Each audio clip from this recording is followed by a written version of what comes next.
Hi everyone, and welcome to our overview of the week that we spent at Cannes this year. We're going to go through our learnings and what we experienced and where we went and what we did and who we spoke to, and everything that was involved in the 5 days that we spent out in Cannes, France. So as an overview, as I've said, 5 whole days, back-to-back seminars, back-to-back talks, networking opportunities, and of course some fun in between. 85,000 steps. For anyone who's going next time, make sure you bring some comfortable shoes because I paid a price for that. Over 826 Lion-winning pieces across the board from marketing, social, change for good, and sustainability. From across the world, there were advocates and participants from over 44 countries that attended and submitted work, and over 637 talks to go to. No, we did not manage to get to all of them, but we tried our hardest to get to as many as we could. But at the end of the day, we only had one Lions pass. So for the majority of the event, where a lot of the award ceremonies were happening within the Cannes Plaza, we were able to then attend the Fringe Festival, which runs along the sort of coastline of Cannes, and is just back-to-back networking opportunities, discussions, seminars, panels. So it was fantastic to be able to be part of that. This is just a snapshot of some of the amazing things that we attended and that we went to. Anything and everything from seeing Ryan Reynolds present live at the Cannes Plaza to the Worldwide Partners and Campaign Beach Party, Google Meetups, Meta, Reddit, and of course Little Black Book and Friends. So it was a fantastic opportunity with a range, and I could be here for days chatting about every single one of these photographs. But I just wanted to provide a quick overview of sort of what the purpose of Cannes was this year and what was discussed and the main themes that came out of it. So across the board, there were various presentations that we attended, various workshops, and of course, whether or not you want to call this networking opportunities. But for Cannes itself, there were 5 main themes that came out of the event and what the event was sort of sculpted around. The first one being creative effectiveness, the second one being business transformation. Then we have diversity, equity, and inclusion, data tech and innovation, and finally, a massive one throughout the event, a theme that kept on cropping up, which was sustainability. So if we look at creative effectiveness, there were a few key points that emerged from the event. The first of which was this great quote in which, in an economy where everyone clamors for attention, brands must be where their audiences spend their time, where they have conversations and make connections, where they are exposed to relevant content from diverse communities and creators. And this was something that was sort of echoed time and time again about brands being within their communities and not above their communities. It was about taking part in the conversations that happen at an organic and real level rather than sending out statements that maybe the communities or the people involved in them don't really resonate with. And for this, there was a lot of creative effectiveness Lions that were given out throughout the week. And these are just a snapshot of a few favorites of mine in particular. But everything from the Creative Effectiveness Lions, which was won by FCB Chicago and FCB New York, which was the Contract for Change. This was a fantastic project in which, it definitely sparked a few conversations that evening after the awards were announced, and it was almost polarizing in a way because with this campaign, people argued that it wasn't an advertising campaign, it was a production line campaign. But what they meant by that was the Contract for Change with Michelob Ultra was that they were looking at how they can make the production and the product more sustainable and how they could advance it and make it give it longevity in its production line values. And so what they looked at was actually the core root of the problem, which was how they could make the production of the product more sustainable. So it was less about messaging or the advertising, and it was actually getting to the root cause. And they were able to switch the production line operations to a much more sustainable method, which of course is what led them to winning the Creative Effectiveness Lions. Aside from that, various other campaigns for the Social and Influencer Lions with Vice Media, their Unfiltered History Tour, which activated AR technology to really immerse people in the history of the museum. Penguin Books with their Portuguese Reconstitution, which won a Designs Lions, or anything to Industry Craft Lions up here, which was from Chiba, and it was called Hope Reef, and this was all about the root causes of coral reef sort of degradation. It was fantastic through and through, and we'll be sharing links with these following. But again, to come back to creative effectiveness, this was a quote from Sofia Hernandez from TikTok, who said, "Communities are the new demographics." And basically, the choice is a simple one. We either embrace a warm welcome from the creator community that's excited to share in our story, or we get left behind. And what this means is it's no longer about individuals, it's no longer about target audiences, because where you may have an age range, say you're looking for 25 to 35 and you want to target young mums, it's actually not as simple as that anymore, because these individuals live within communities. They don't live independent. They can't be painted with one type of brush. But when you can find yourself communicating and starting conversations within the communities that you want to target, that's when you can start to find real great insights and really great ways to organically and comfortably communicate with people and sell them messages. The second theme was diversity, equity, and inclusion. So again, this was a massive part of the event, and I think each and every one of our lives and how we move forward in the workplace and both within ourselves and the places that we live. But what was fantastic was this quote that came out. "There's no point in having a room full of people who look different if the ideas, voices, and innovations are not. Let them be different by giving them space and room. Bring that difference to how you run your business and to the ideas that help fuel innovation, that helps fuel the company." And this came from Manuela Ojo from Amazon Prime Videos and Studios. And I thought this was really powerful, because I think sometimes diversity and inclusion can be taken as a tick box exercise. You know, we take it as face value to get a diverse team. But what does that really mean? Does it mean diverse looking, or does it mean diverse thinking? And when are you going to get the best work? Well, it's going to be from people from different backgrounds, people from different perspectives, people from different life experiences. That's when you're going to get the most enriching conversations. So it was really fantastic to hear this being discussed at the festival. Finally, within diversity, equity, and inclusion, we need to be taking more risks. We look to the past and think, could we make a version of that? Rather, we should be more disruptive, and we should start asking, what can you guys do that we're not doing?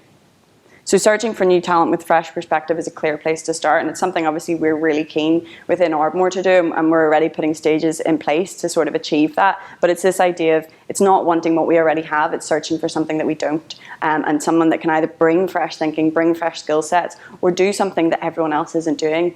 We shouldn't be scared of that just because it's maybe not as, I wouldn't say popular, but not as current right now.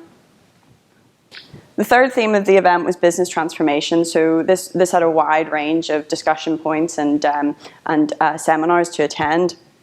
But what was really interesting was the statistic that came out of this was the advertising industry has lost 5.5% more talent than it gained over the last 5 years. And what they're seeing is a talent switch of 23% increase in people going to jobs that are tech-based, digital-based, and moving away from the industry. And that's a really big problem for us, because what we want to attain is that tech and advertising move together, and that shift to leave the industry is one that's damaging not only to the agencies that lose that talent, but also to the industry as a whole. We need those people, we need those thinkers back in agencies to help push and drive campaigns.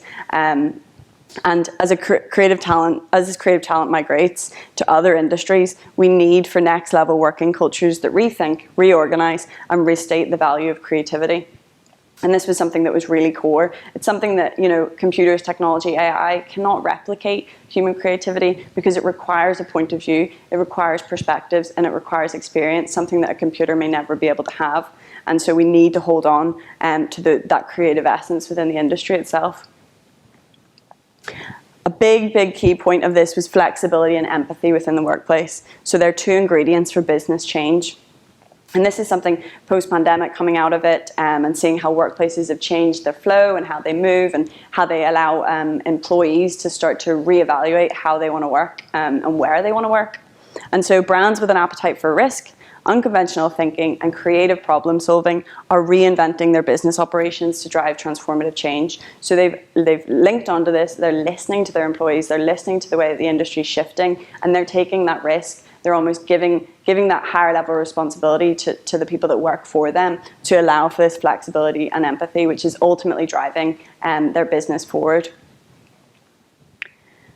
Data, tech, and innovation was one of the fourth themes that was brought up in the event itself. Massive talking point. I mean, you couldn't get to any seminar without them talking about the digital innovations that are happening and what that means for the industry, what that means for the people within the industry, and what that means for the messaging that we create. Web 2 was about audience. Web 3 is about community. Funnily enough, this quote came from Paris Hilton, who I wouldn't have assumed to be talking about this topic, but it was fantastic to hear from her on it. And Web 3 was a key word for everyone. It was in everyone's mouths, and something that we were desperate to find out more about.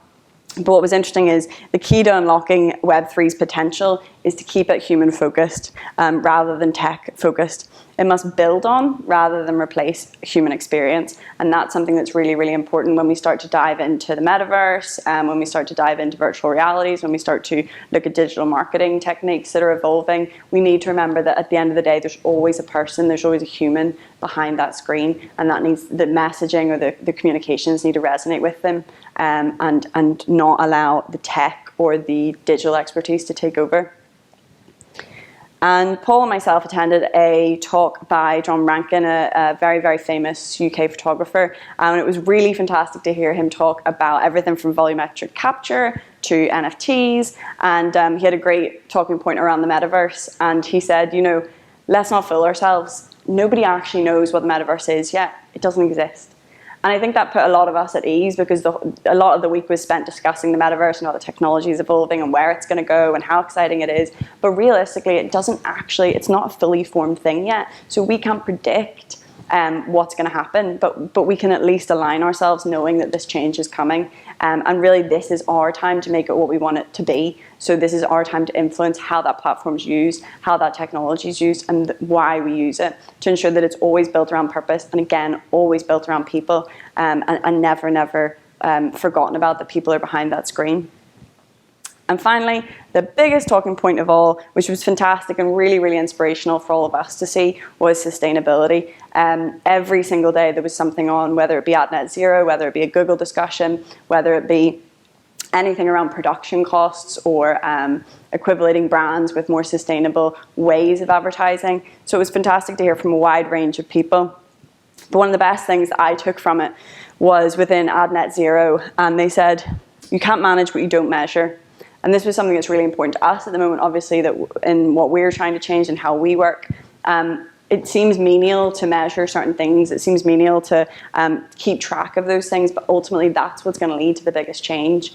And just as it said, we cannot track how far we've come if we don't start measuring it now. So although it may seem silly or it may seem pedantic, we really need to stay on top of all of the elements that we're talking about regarding sustainability within our own business, within our communities, and also within our country.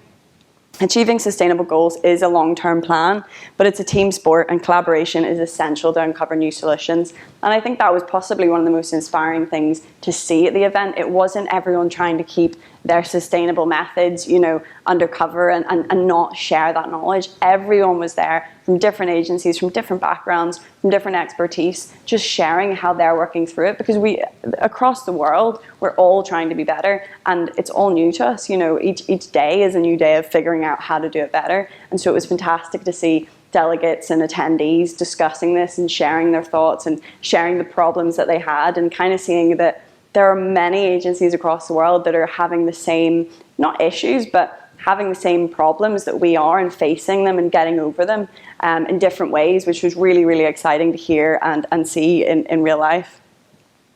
One massive thing that came out of the conference was this. So this is fine. I don't know if anyone's ever seen this meme comic before. It's been around for a while, but what was fantastic was it was utilized to a whole different level this year at Cannes. So this is where it came from, but this is actually where it ended up. So what ended up happening was, throughout the week, Greenpeace basically hijacked the event. There were multiple scenarios where they scaled the building of the plaza and put up their own banners, where they stormed the beaches on kayaks with signs and smoke grenades and flags. And even in the actual event itself, one of the men who was leading this campaign for Greenpeace returned his Cannes Lions, which he won many, many years ago, because he won the Cannes Lions working on Volvo, and decided that he no longer felt it was right for him to hold that, considering the amount that the car industry sort of contributes to climate change and to carbon emissions. So across the board, there was these really powerful demonstrations that were happening, and it was really, really sobering to see someone like Greenpeace come and hijack this event, because you start to realize just how important advertising is and just how impactful it is, not only on community perceptions or on people's perceptions, but as a whole, how we move forward as a collective. Advertising has a really big part to play, both in how we speak, what we say, and what we talk about. So it was monumental to see Greenpeace do this type of activity. And it goes further to point out how influential this festival is. Zelensky did a speech at the very start of the week, which covered off how important advertising industry is and how important the voices and who we give voices to is. And so the event itself just showed that it is the creative pinnacle of the world's events. It's where brilliant creative minds come together for this week to discuss, to plan, to change, to learn, and hopefully to take those learnings back and improve the local area in which they come from. And finally, it's the most potent platform to get involved with. If you have Greenpeace hijacking it and Zelensky giving a speech, you're in the right place. And we cannot forget how impactful this industry is and the responsibility that we each have to deliver not only effective campaigns, but responsible and positive campaigns to both our clients and to our audiences. Finally, as I mentioned at the start, we only had one Lions Pass. And on the Friday, Ali said, go on, take mine, see if you can get in. And I am not lying, when I felt like it was Ocean's 11. I felt like I was completing a heist. There is like security everywhere. There's these body scanners you have to go through. I had this pass on me. It was like the last day of the festival. And obviously, like, if you've been going for the first 4 days, you should know what side your pass has to be up when it has to get scanned. And so when I got to the security guard, he had to flip it for me, and he gave me a bit of a look. I was worried that I wasn't going to get in, but as I got through the doors, I was off like a rocket in every seminar room that I could get to, exploring the place, and it was absolutely fantastic. It blew me away. Not only was it inspirational to see the work that was up, it was fantastic to see an entire section devoted for Great Ads for Good, which was where they took the entry awards and they separated them out into Ads for Good, so it would be divided into sustainability, health, community, mental health, anything like that. So we were able to see campaigns that were made across the world for such great causes. I, of course, had to get a snapshot of the Lions Awards themselves because, one day we're going to be taking one of these home, so we may as well have a look and see which one we want to grab. But the best part about it was attending the seminars that were there. And of course, I attended talks throughout the week at the Fringe Festival, but to be in the presence of the brands and the speakers that were at the Cannes Lion Plaza itself was astronomical. I heard from NFL, I heard from Google, I heard from Change the Ref, which was a fantastic talk. And the best part about it for me personally was attending the basement. So this is the very low level floor of the Cannes Plaza building. And basically it's just hallways and hallways of the entrance work. So it's anything from the award-winning work, the Grand Prix, to work that was submitted but maybe wasn't awarded. And what was fantastic was you could just walk through these and read and gain insights as to how other agencies work, how other creative minds work, what they put together, what they deem important, what they want people to take away from campaigns. So it was a really, really inspirational afternoon to walk around and see these artworks. And what was great for me, looking back on, early art college days or A-levels, is this is obviously to a much bigger scale, but this is how we would present work. That's how you did it when you were a student. You created a board, you broke down your idea in a simplistic way, and you put it up and you hoped it made sense to people. And so to see this being done at an industry level, of course, to a much higher standard than I could ever do in secondary school, is just really, it was really heartwarming for me, and it was really encouraging, so that when we come back, we're not scared that we should be taking our campaigns here. We should be taking the work that we do and entering it in to Cannes Lions for next year, because there's no reason why we couldn't be up there and have people looking and talking and discussing the work that we produce, because it really is next level. But as I mentioned before, one of the best talks that I went to came from Manuel Oliver, who was speaking on behalf of Change the Ref. And he discussed this point that change, whether that be positive change, societal change, community change requires creativity, strategy, and disruption. And this filled my heart with joy, because I feel like these 3 points, creativity, strategy, and disruption, is what we do best here at Ardmore, and it's something that we strive for in every brief that we take on. And so I just think that we're already aligning ourselves with some of the greats, and it's just a matter of time if we stick at it. But Change the Ref itself was a really, really powerful talk. I definitely ended up in tears at it. And basically, Manuel, his son was killed in a shooting in 2017. And since then, he's made it him and his wife have made it his life project to sort of change the ref. So this was addressing gun control laws, addressing background checks, and trying to show people the impact that these type of shootings have, and the damage and the damage that's left in their wake. So he demonstrated some fantastic campaigns, everything from stunts and filming to 3D printing a volumetric capture of his own son, to have in the streets of New York, to be that silent voice that maybe can't talk on these topics anymore, but is encouraging other people to do it for those that can't no longer. AI and deepfakes and reconstructing his son so that he's able to deliver that message. And there was something really harrowing about hearing that story and then seeing someone recreated using AI and deepfakes who's no longer with us to deliver such a potent message.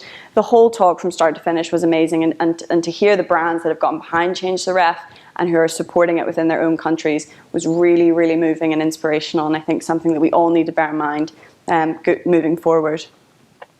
But finally, I wouldn't be joking myself if I said it was all seminars. It's a work hard, play hard type of ethic, and we really, really did embrace it. So although you're out chatting and networking and discussing and going to panelists during the day, you get to the evening and it's a little bit more heavily on the networking, a little bit more heavily on the relaxing. So I'd be lying if I didn't say we thoroughly enjoyed ourselves from start to finish.